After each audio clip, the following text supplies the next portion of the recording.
Hello everyone, I welcome you all to this lesson. Today I am going to discuss on the topic All the World's a Stage, which is composed by William Shakespeare. So here I begin, and before that let me ask you, have you subscribed to my channel? If you have not subscribed up till now, then please do and watch the video till end and press the like button as I'm sure you will like it. And yes, don't forget to hit the bell icon for my latest notification. Also leave a comment below. That is a source of motivation for me. So children, let us start with this beautiful poem All the World's a Stage by William Shakespeare. Now children, if we see the title of the poem, All the World a Stage, this poem is a part of the famous play novel As You Like It, spoken by Jacques to Duke Senior in Act 2, Scene 7. The meaning of the phrase is that this world is like a stage show and all human beings are merely actors. This was a very famous speech in which Jacques explores the 7 ages of man and their implications. It narrates the life cycle of a man from infancy to death. Now children, I will tell you something about the poet William Shakespeare. William Shakespeare was one of the greatest dramatists of English literature. He has written 37 plays and 154 sonnets. He was born in 1564 and died in 1616. He is also known as Bard of Avon, which means National Poet of England. He has written many masterpieces like Hamlet, Macbeth, As You Like It, and many more. So children, now let us begin with the poem All the World a Stage. So my first stanza is here and the lines are All the world's a stage, and all the men and women merely players. They have their exit and their entrances, and one man in his time plays many parts, his acts being 7 ages. Now the word meaning. Player means actors, acts here means roles, exit here it means death, entrance here it means birth, parts here it means roles, and the line all the men and women merely players is a metaphor. So children, let us start with the explanation of the first stanza. In this stanza, All the World's a Stage, the first stanza, the poet compares the world to an enormous stage where the acts of life is being performed consistently and all the men and women are merely players. The men and women inhabiting this earth are more performers on that stage. They are mere performers on that stage of life who have been assigned various roles to play or to perform. The line stay they have their exit and their entrance means each of these actors have their entry upon this stage at birth and exit means they have to leave this earth and go away at death. The entire life of each of these human beings can roughly be divided into 7 roles. The line, they have their exit and entry. The line, and one man in his time plays many parts, means to say that all these people, all human beings, have different routes to enter this beautiful stage and also have different exits to go out from this beautiful planet. Every human being during his lifetime plays many parts. That is, he plays the role of a father, a brother, and cousins, uncles, and so on. The line, his acts being 7 ages, means to say that these parts are called 7 ages. Every player plays 7 roles during his life. Human beings play their part in life as characters play their roles on stage.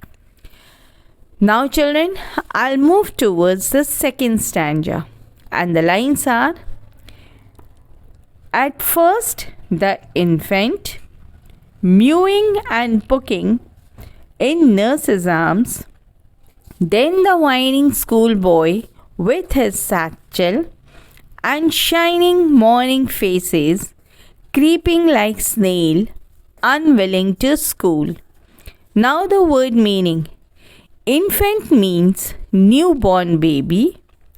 Mewling means weak cry voice like a kitten or in a shrill or a soft voice. Puking means vomiting. Whining means complaining. Satchel means cloth bag with a long strap. Shining morning face means fresh and enthusiastic expression, the face early in the morning. This is a metaphor. Creeping like a snail means walking slowly. This is a simile. Or moving at a slow pace. Satchel means a school bag. Now the explanation of the second stanza. The poet William Shakespeare says that each human beings perform 7 parts in this small drama on the stage of the world. The line, at first the infant, where infant means the newborn baby. So the first stage is that of an infant when he is helpless in his mother's arm. So when we are born, so that is the first stage of life. The line mewling and puking in nurse's arms means he merely pukes in the nurse's arms. He makes his entry as a baby who is fully dependent upon others. So the baby pukes means vomits, and mews means cries in a shrill or a soft voice. In the second role, he is a child. So the first stage ends when an infant grows into a school child. So in the second stage, the line, then the whining schoolboy with his satchel and shining morning faces, creeping like a snail, unwilling to school, means that he is a child who goes creeping like a snail unwillingly to school. He is innocent. He is not willing to learn. He wants freedom. For learning, he must lose his childish liberty. The first role performed by every human being on this earth is infancy. During this stage, a child's entirely dependent upon the nurses for its food and other physical needs and is not capable of doing anything on its own. It does not have any control on his body or its actions. It cries when it is hungry and pukes when overfed in the nurse's arms. Thus, this stage is one of the entire dependency and helplessness. In the second stage of a man's life is that of a complaining schoolboy. In this stage, the schoolboy is reluctant to go to school as he feels imprisoned within the four walls of the classroom. He wishes to free himself and wants to roam about in the open and learn from nature. Therefore, he drags his cloth bag filled with books to school early in the morning, slowly creeping like a snail.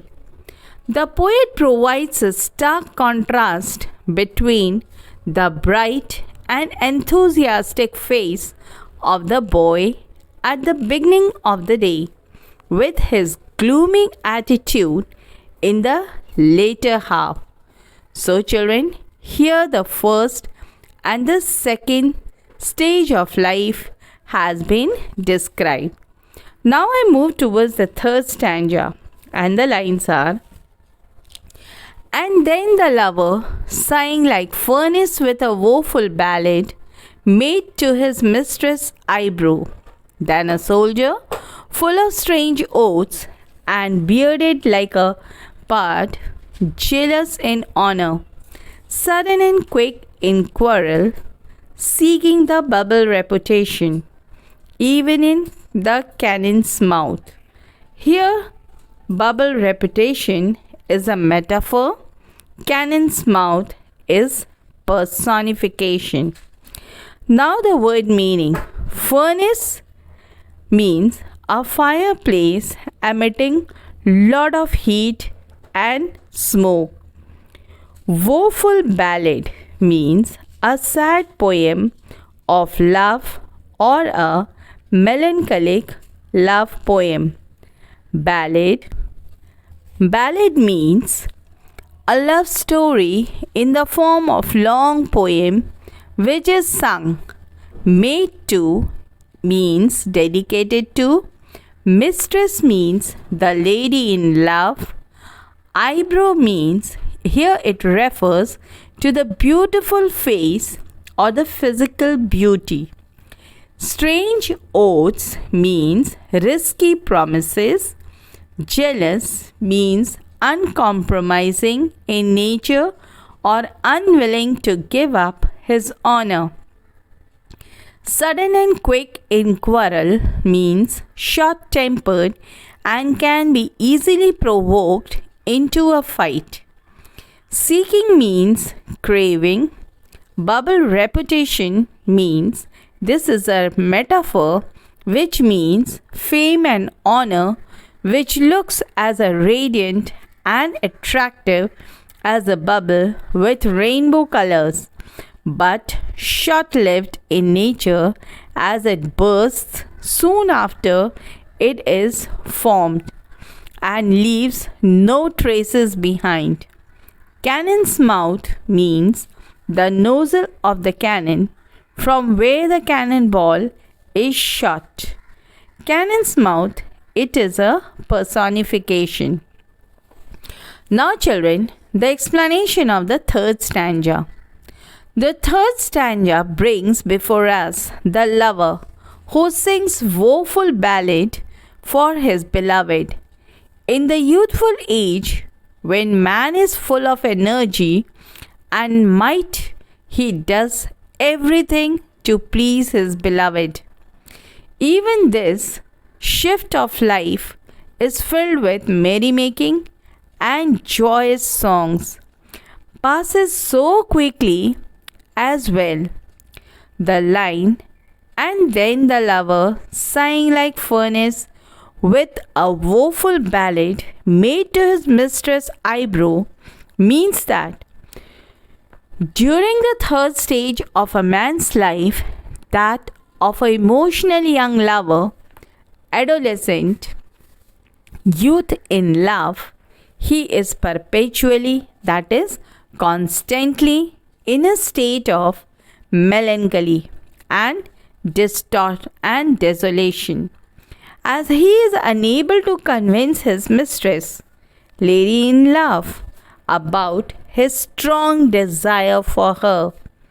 He exhales a hot breath, sighs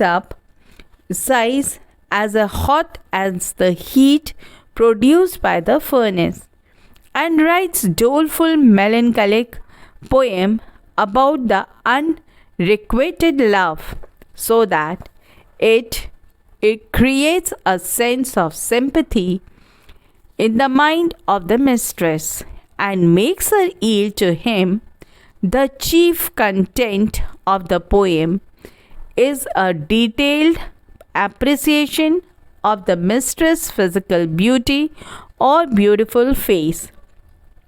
The lover is a youthful of fanciful desire. Now, children, if I ask you, how does the speaker present the character of the lover in a humorous way? So the answer will be, although the character of a young lover is emotional and melancholic one, the poet presents the character in a humorous way.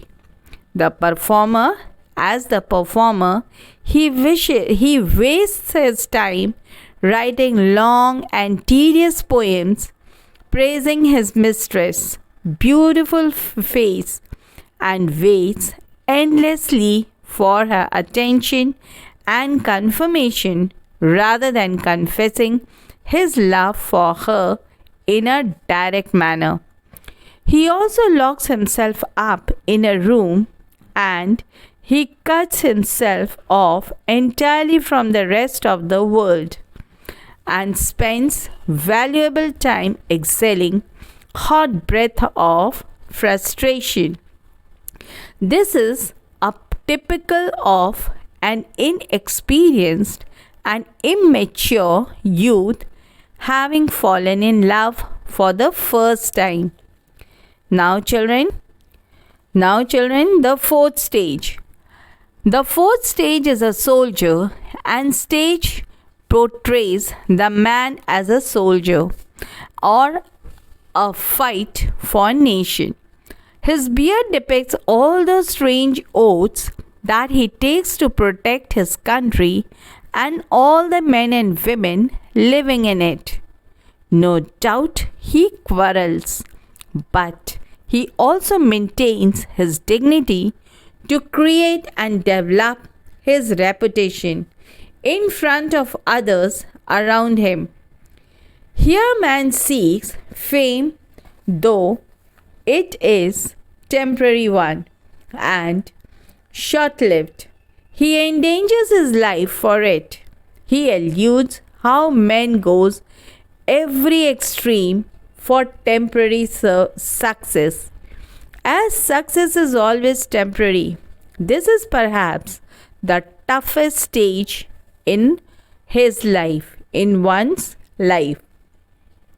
The line, then a soldier full of strange oaths and bearded like a bard, jealous in honor, sudden and quick in quarrel, seeking bubble reputation even in the cannon's mouth, means that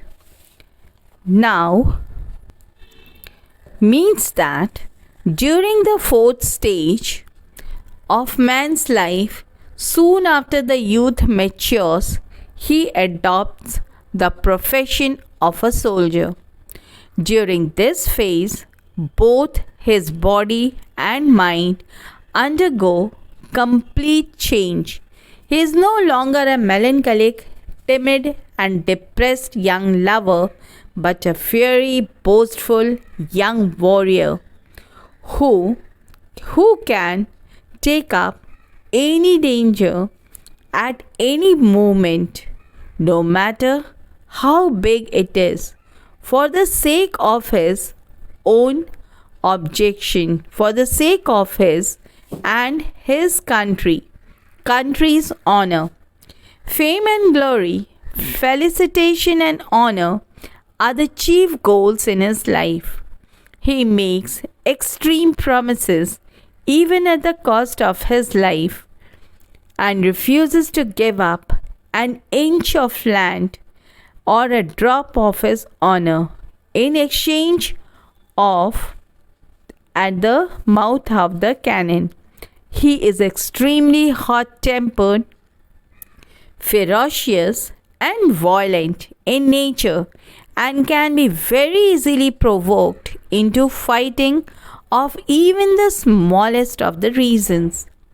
He has long flowing golden hair and beard and a furious look in his eyes which makes him resemble an angry leopard hunting for its prey, despite knowing the fact that such a fame and glory is temporary, like a colorful bubble, which is present one moment and disappears at the next moment. He is ready to face the cannons for it. Thus, the similarity between a soldier and a lover, we can say that both the young lover and soldier experiences extreme forms of emotions and are overdone one by one, melancholic and confining himself indoors, and another willing to give up his life at the mouth of the cannon to achieve the desire, to achieve his desire. That is, he is in a position to take the right decision. Now, children, I move towards the fourth stanza, and the lines are: and then the justice in fair round belly, with a good capon lined, with eyes severe and bearded and formal cut, full of wise saws and modern instances, and so he plays his part. Now the word meanings.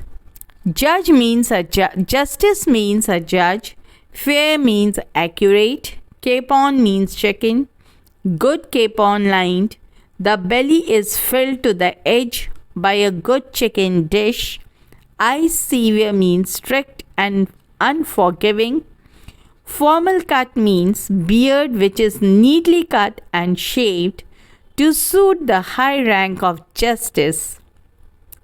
Wise saws means words of wisdom or advice. Modern instances means examples of similar cases from day-to-day life. Now the explanation of the fourth stanza. In this stanza, the poet describes the fifth stanza where he turns into a justice, the one who knows what is good and what is right. At this stage, he is perhaps the best person to approach to find out who is correct and who is wrong. He has round belly. He cites modern instances. The line, and then the justice in fair round belly, with good capon lined, with eyes severe and beard cut of formal cut, full of wise saws, that modern instances, and so he plays his part. So in these lines, the poet says that in the fifth stage of life, of a man's life, is that of a justice, a mature, wise professional who has thrived much in his business and leading a comfortable and luxurious life. The physical appearance and temperament of the justice and stark contrast of to those of a soldier. Unlike the soldier who was slim and agile, the justice is a fat, round bellied gentleman. His beard, which was earlier long and flowing like a lion's mane, has been reduced and shaped into a formal cut to suit his dignified position. He leads a sedentary, secure, and luxurious life with good and expensive food items like meat for every meal, which has filled his belly up to the brim, making it round and inflated, and in turn slackened his movements. On now he sits in his esteemed chair, giving wise advice and citing examples to complement his verdicts. The only similarity that he shares with the soldier is his severe eyes, that is, the stern eyes, and the serious expression on his face. On his face. Now, the fifth stanza. And the lines are: the sixth age shifts into the lean and slippered pantaloon with spectacles on nose and pouch on sides. His youthful horse, well saved, a world too wide for his shank, and his big manly voice, turning towards childish treble pipes and whistles in his round. Youthful horse is metaphor as well as personification. Shrunk shan means is an alliteration. So children, now the word meaning of the fifth stanza. And the sixth stage of life. Lean means very thin and bony. Slippered pantaloons means slipping trousers, that is, thin legs with loose trousers with slippers on feet, making it resemble the trousers wearing the slippers. Pouch means the loose, sagging skin of earlier fat chicks. Well saved means preserved with a lot of care. A world too wide means the stockings which earlier fitted the muscular legs of the man in his youth have become too loose for his thin and shrunken legs. The stockings bear witness to the man's earlier achievement and adventurous all over the world. So children, in this one, now we will do the word meaning. Youthful horse means the stocking wore of the person. Here we have come to know about these meanings, and now we are moving towards the youthful horse. Youthful horse means the stockings wore by the person in his youth. Shrunk shank is an alliteration which refers to the part of the leg between the knee and the ankle, over which the stockings are worn. During the sixth stage, part of the leg which was earlier thick and muscular due to the continuous physical exercise and good physique has become thin and bony. Big manly voice means the rough and moving, the heavy and overbearing, that is overpowering voice which a man possesses as a soldier and a judge. Childish terrible, a shrill, high-pitched voice, characteristics of a child. Pipes means speak in a shrill voice. Whistles means the wheezing while breathing or speaking. Now the explanation of the fifth stanza. In this in this stanza, the poet says that in the sixth age, man becomes very weak. He keeps his pouch with. He wears warm horses. Man's shank ankle his shrunk. His big manly voice is turning again towards childish treble. His voice is clear due to loss of teeth.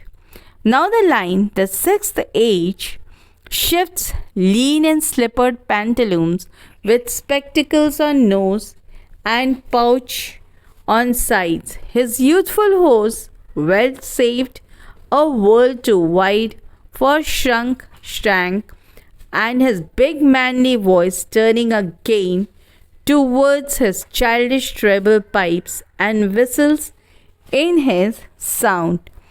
This line means that during the sixth stage, age is when a man shifts from a middle age to old age. During this stage, a person wholly leaves a rational opposed to the busy working life of a soldier or a judge. All his earlier clothes, for example, his trousers and tunics, which earlier fitted him perfectly on his fat round body, have now become loose and ill-fitting and tends to slip off his body. These oversized clothes make him look ridiculous and funny, as if it is only sleeping pantaloons, trousers, which are wearing the slippers instead of the human inside. All the earlier fat round his belly and shanks have withered away, and he is reduced to an extremely thin, bony and skeletal figure. Yes, children, as because he was in his soldier's age, so he was quite healthy, but right now he has become quite thin. So his fat cheeks, which earlier helped his spectacles sit tightly on his nose, have shrunken thereby causing the glasses to slip off, that it creates a very saggy way, that it is slipping down out of his nose. The stockings which he wore as a young man to go to his adventures no longer fit him, as they have also become loose. However, the old man has preserved them well as a pleasant souvenir of his earlier achievement during the journeys of his victories and adventure, and the fame earned by him all over the world during his youth and middle age. Not only has his body shrunk, but also his deep manly voice, which as a soldier and the justice captivated the listeners and caused fear in them, reduced to a shrill, high-pitched, childish voice, terrible pipes, and he also often wheezes during breathing or speaking. Overall, the overbearing figure and personality of the soldier and justice is reduced to a funny, clownish figure during the earlier phase of his old age. Now, children, I move towards the sixth and the last stanza, and the lines are: last scene of all that ends his strange, eventful history, in second childishness and mere oblivion. Saw teeth, sans teeth, sans eyes, sans taste, sans everything. Now the word meaning. Second childishness means the extreme old age during which a person becomes helpless as a child. Oblivion means forgetfulness or being unaware of one's surroundings. Sans means without. Sans everything means sans in an Italian word which means without self-respect, without dignity, opinion, or choice of one's own. Now, the explanation of the last stanza. The last stanza comes to him. So, children, in the last stanza comes to him to go through oblivion, no matter how hard. He tries to remember things he is just not able to. When he enters this stage, he changes from his old age to the oldest one. This is a strange stage of life. In this period, all the life which has been previously full of strange events comes to an end. Man becomes child once again. This is like his second childhood. In this stage, he is childish as well as childlike. At this stage, he forgets almost everything. This is the stage in which he completes the drama of his life and leaves the stage from a stage of this world for the next. The poet implies that just before man dies and returns to oblivion, that is nothingness, he becomes a child again because he has no teeth, no eyes, and no taste. He loses everything to become a child again and then faces his death. So, children, if I ask you the question, what do you understand by the phrase strange, eventful history? So, the answer would be the phrase strange, eventful history refers to the long lifespan of a man full of important as well as unimportant incidents and achievements which he has earned throughout his life. The phrase is ironical as life is not eventful for all the people in the same way. While one achieves success, fame, and glory, the other fades away in oblivion, that is nothingness. However, in spite of failure, the life of each man is eventful and important to him. Moreover, every man under normal circumstances should pass by the several stages. So, children, now the question arises, why does the last stage puts an end to the strange eventful history?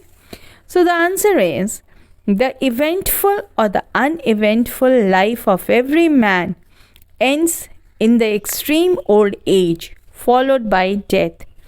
During this stage, the strong man of yesteryears is reduced to a mere almost lifeless vegetative form who has hardly any signs of life within him. He loses his vision, he loses his taste, memory, and without any self-respect, dignity, opinion, or choice of his own, as he is ruled by other members of his family. Once again, like the first stage of life, that is infancy, he becomes entirely dependent on the nurse or the people around him for his basic needs and daily activities and is unable to do anything on his own. Therefore, salinity is often referred to as the second childhood in a man's life. So, dear children, with these words I end my lesson. Hope you have fully understood the lesson and it will help you in your studies to come out with flying colors. All the 7 stages of a man is visible in each and every person born on this earth. So, children, visualize each stage of life within you and you can understand the lesson very well. Do like, share and subscribe my channel which belongs to you. Thank you.